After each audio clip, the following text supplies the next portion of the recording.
Hey guys, it's Fabian again, and I know it's been a while since my last video. However, I'm going to try to get back into this channel by providing you guys with more content and videos of certain experiences and kind of giving you guys an update on my journey of what's been going on the past 10 months of my life. Definitely a few things have happened that I feel like I can provide some advice and some guidance to you guys that are either just joining the military and even for those of you who might already be in.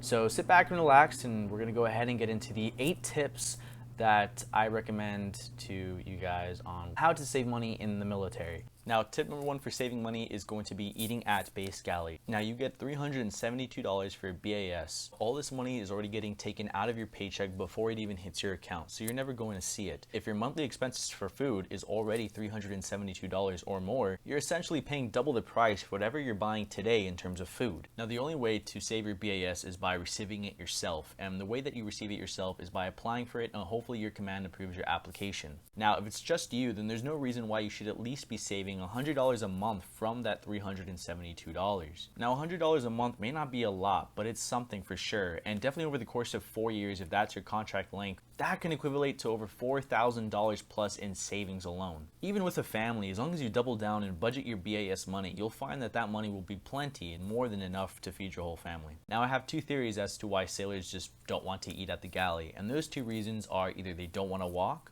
or they just think the food is absolutely terrible. Now, while those 2 reasons may be reasonable reasons, there are ways to come around it. To getting around walking to base galley, that one's as simple as just maybe purchasing a scooter, skateboard, or bicycle to just get around base. Not only is this a quicker way to get to base galley, but this can be a more therapeutic way for you guys who just want to get away from the ship. I know that when I used to walk to base galley, I'd always have my earbuds in and I'd just listen to my favorite music, and honestly, that would shorten down the time by almost in half. Or if you're just a guy that likes to work out, you can include this in your normal everyday workout routine by jogging there and back. Second reason why sailors might not want to go to base galley or their ship's galley is because the food is just not that good. The big surprise is the fucking bass is fucking raw! Yes, it's no 5-star cuisine, and definitely you're not going to get that if you're living on the ship. However, it is reasonably healthy food, and they do have a good serving of rice, vegetables, and proteins there available for you. While it's no Cheesecake Factory, the food's not going to kill you, and you'll find it to be pretty filling, but most importantly, free. Now, the second tip on saving money in the military is using your military budget advantage. Being in the military, you have an advantage over other employees in that you get to know what you will be paid on the 1st and 15th of every month for however long your contract is. Now, in the previous video, I already calculated all the math for you guys on what exactly will be paid as an E1 and E2 and E3, and even the time marks that you reach, such as an increase in pay after your first 2 years and your first 3 years in the military. To a certain extent, you can even plan out your special pay. Let's say, for an example, I served on the Harry S. Truman, and when we went over to the Middle East, we were receiving hazardous duty pay. However, we ended up leaving the area earlier, and I didn't end up getting the extra 2 months I was hoping for of extra hazardous duty pay. Another example is my girlfriend is attached to a helicopter squadron, and they do get deployed to Korea. Now, while they're in Korea, they get paid about $130 extra a day on top of what they already make as their base pay. Those deployments last about 6 months, so imagine all the money that you could save if you're in the position. I would recommend just planning out your budget, including your base pay only. And if you know for sure you're going to be on deployment or deployed anywhere that has special pay, then you can go ahead and add that into your budgeting. Now, the third tip I have for you guys is getting a credit card as soon as you join. Now, you're probably wondering, what does getting a credit card now have to do with me saving money? Well, by having a higher credit score, you'll have the availability to lower financing by the time you get out. This will help by giving you sort of discounts on things you want to finance by giving you a lower rate. This means not putting a bigger down payment on something you want to buy and keeping that extra money to yourself that you could either spend or invest elsewhere. Now, back when I was in boot camp, they did give us the option to sign up a credit card with Navy Federal, and I did that. I would only put a little bit of charges on the card, maybe like once a month on snacks and food or whatever. Now, that's what's allowed me to get my credit score to over 750 over just a course of about a couple years. For some reason, young sailors are just notorious for spending money on things that they just don't need. It might be some curse placed on all of us by King Neptune, but I am definitely no exception. Back when I was in Pensacola for my A school, I spent like $30 on tank tops in the middle of winter. The military is a lot of people's first job, so when they see a huge paycheck come out of nowhere, their first instinct is just to spend all of it, and it's usually on a brand new car. I'm not going to get too specific with credit cards that I think you should get. If you would like more information on that, you can go ahead and check out Credit Card Shifu, Graham Stephan, or NerdWallet for most of your information. Now, step number 4 on how to save money is research what you want to do while you're in the military on what you want to do once you get out. I know, a lot of military chain of commands are going to be like, oh, focus on what your job is right now and the task at hand and worry about all that later or closer when you're getting out. Now, yes, while it is important to focus on the MOS or rate that you are currently in, this is where I'm going to have to disagree because I believe that you are in charge of your own future. Who said that?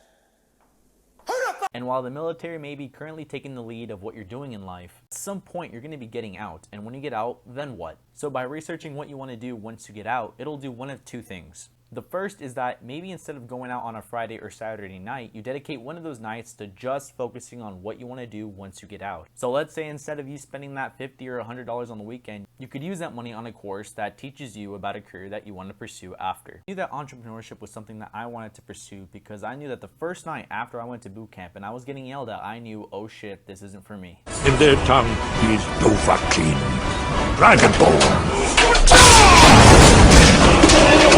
However, once I graduated and I was at my first duty station, I would always find myself studying on things that I wanted to do. I noticed all my friends going out and spending all their money on the weekends, and I was indoors just studying on things that I wanted to do. Well, by the end of that weekend, my friends had blown over $100, and I still had the same amount of money that I had going into the weekend. I could say with confidence that that habit allowed me to save hundreds of dollars, and still one weekend night can still add up over time to a lot of money saved if you just spend that one night researching on things you want to do. Now the last tip kind of ties into this one, which is tip number 5, and that is budget 2 to 3 years after your military service. See, a lot of people when they save, they don't really look at the big picture. All they really do is just kind of save, but for saving's sake. Well, the purpose of this tip is so you can eliminate that and actually save for a purpose. In this case, your purpose is 2 to 3 years of expenses after you get out of the military. What this is going to do is get you more serious on saving your money, as well as focusing on your goals. More specifically, the finances it's going to take to get to those goals.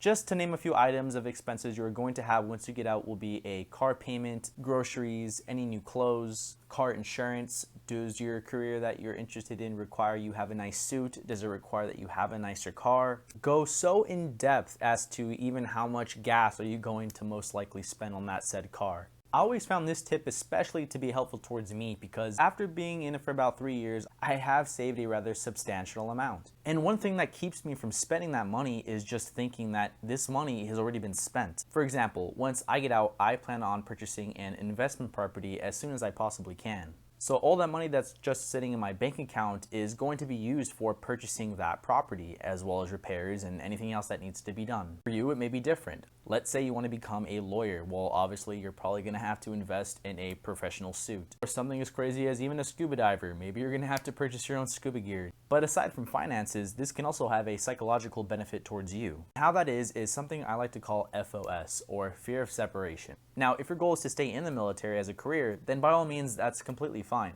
But for those of you that have come in with the intention of making it a stepping stone, and if you'd like to keep it that way, then definitely saving as much money as possible is going to eliminate all the FOS that you'll most likely have. Fear of separation is exactly that. You have a fear of separating.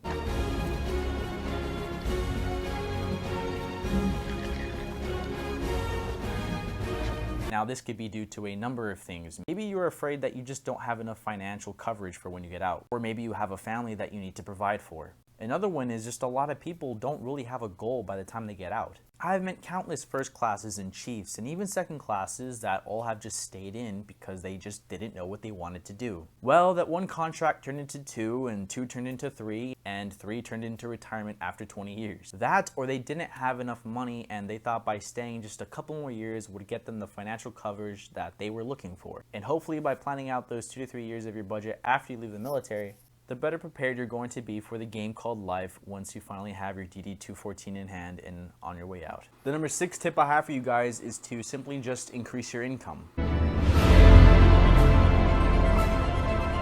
Accumulating $75,000 to $100,000 as an E1 to E3 is really hard, I'm not gonna lie. One way to make that easier is you just simply have to increase the amount of money that you make. Now, I could tell you that you could just pick up a regular side hustle such as DoorDash or cleaning windows. However, this being a military saving video, I'm going to include a few tips on how you can increase your income using the military. Again, I'm not going to go too in depth on these because these can be made for a separate video, But those items is acquiring BAH, BAS, working on nights, investing in a vehicle, trying to get a command that provides a lot of special pay, and as well as ranking up faster, and that could be assisted with picking up a rate that ranks up fast. The BAH is just more money for you to live outside a base and anywhere you want to in town. BAS, as we all know, is the basic allowance for subsistence, which is more money given to you so you can eat out. Working on nights is on there because if you work on nights, the galley is usually closed, so that way you could apply for a BAS request chit through your command and you should receive it. Investing in a vehicle, notice I said invest, and the reason why I said invest is because if the vehicle is not making you any money, then it's probably best not to purchase that vehicle. Now, trying to get into a command with good special pay can be a bit tricky because you don't have complete control over that. Once you join the Navy, you're kind of in the Navy's hands, and wherever they want to put you, they will put you.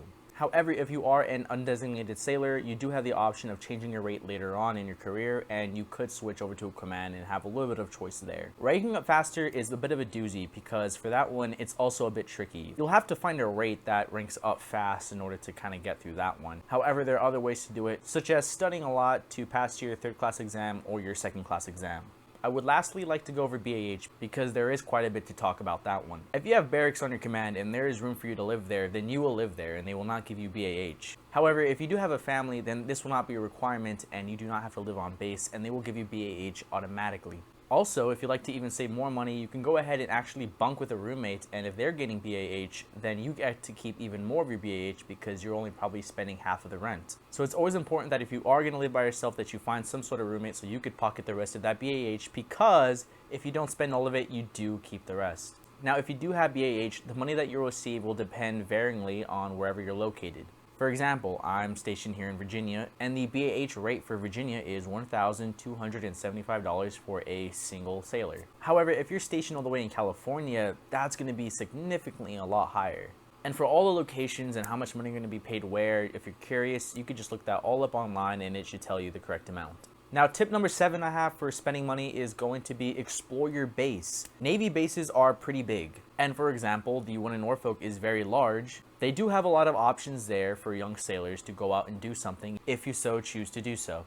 Sometimes the things that you want to do off base, you can already do on base. Some of those things include hiking, swimming, fishing, bowling, indoor movie theaters, an MWR center, and even MWR tours. And for those of you who do not know what MWR tours are, they're essentially military funded tours that you can take not just on base, but anywhere off base. For example, a few tours here in Nassau, Oceania, where I'm currently stationed, have surfing lessons that cost like $5 per person. I remember seeing an MWR tour once that went to Washington, D.C. for a weekend for only $50. This included sightseeing, food, a hotel. So just in case your base doesn't have a whole lot of stuff to do in it, they'll definitely have options for you young sailors available. Now, the last and final tip I have on you guys saving money is going to be working out. Now, some of you are probably wondering, working out, how is that going to save me money? Well, here's the thing, gyms here on base are free and they're pretty nice gyms. You have to think about it. They have to accommodate for an entire military base, so they're pretty large and they'll have just about the same equipment as you used to use back home. But aside from that, working out just helps keep you focused. Not only will you see self-improvement physically, but mentally as well, as more than likely working out will clear your mind of stresses that you may have with your everyday military tasks. A lot of people when I was on the ship would use working out as sort of a stress reliever. And there are a lot of studies out there that show that working out can greatly help reduce stress. And if you're already currently in the military, you'll know that there are plenty of days where you'll be stressed out. Now, when your mind is clear and focused, hopefully this will apply to your finances, and hopefully you'll see some sort of correlation between the two. And also, on a cool side note, you will also be kept busy by being in the gym itself, making you less likely to go out on a Saturday night if you have to work out. Alright guys, that was all my tips on how to save money in the military. I hope you guys enjoyed, and I know this has been my first video in a very long time, almost a year ago now. But I'd like to thank you guys that have been commenting throughout that time, and that sort of pushed me over the edge to make this video. YouTube has been something I wanted to get into for a long time now, and I think I'm going to finally take the further step into it and try to make something out of this. Now, as for the channel, I'm not sure exactly where I want to take this, sort of like a documentary, I guess you could say, on my life, and just giving you guys advice on how I handle the life in the military and how I'm going to handle life once I get out of the military. So thank you for sticking with me this long. For those of you who have watched all the way to the end, I really appreciate it, and just absolutely slap the hell out of the like button, and thank you for watching, and I will see you guys soon.